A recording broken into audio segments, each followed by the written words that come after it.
Alors Vélo Utile est une association à but non lucratif, donc c'est un atelier participatif. Alors on vient pour faire réparer son vélo, donc pour apprendre plutôt à le réparer.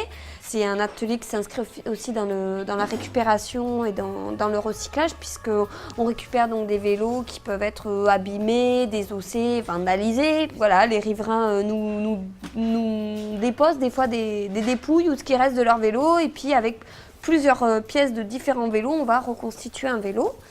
On fonctionne sur la base du don. Alors on va donner un prix indicatif et puis la personne, donc l'utilisateur de l'atelier va donner une certaine somme d'argent, voilà, qui est déductible des impôts après. Pour les étudiants par exemple qui ne sont pas imposables. Comme c'est quand même des prix modiques et que l'on donne ce qu'on veut et ce qu'on peut, finalement sur cette logique-là, K1, KA, comme je le disais, ça fonctionne, c'est-à-dire que spontanément l'étudiant il donne en fonction de ses moyens, tout comme le cadre sup, il va donner un petit peu plus parce qu'il va voir que c'est un peu la galère.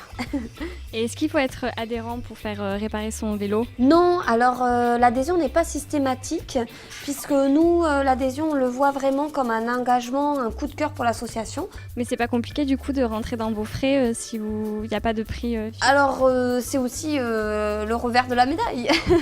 Donc on essaye comme ça un petit peu de fonctionner, hein. Des fois c'est un petit peu difficile de payer le loyer de notre local, mais on tient à rester dans cette logique pour plusieurs raisons, pour qu'on soit, donc comme je le disais, sur une logique d'engagement et d'implication et pas dans la consommation avec une adhésion qui serait systématique et finalement un adhérent que l'on ne reverrait plus. Vous n'avez pas peur qu'il y en ait qui profitent de la situation? Quand même, quand on pousse déjà à la porte de l'atelier, on est quand même dans une démarche, voilà.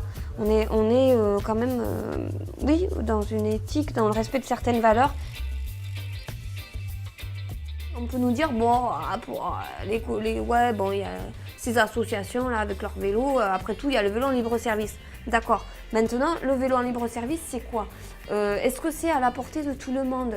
Il faut déjà avoir un compte bancaire, donc ça paraît bête, mais il y a des personnes qui n'ont pas forcément accès à des banques, à avoir une carte bleue, un compte bancaire, avec la provision dessus, puisque la caution, elle est, je crois, de 150 €. Bon, alors évidemment, à Marseille, il reste beaucoup de choses à faire, hein, c'est pour ça qu'on existe, et voilà.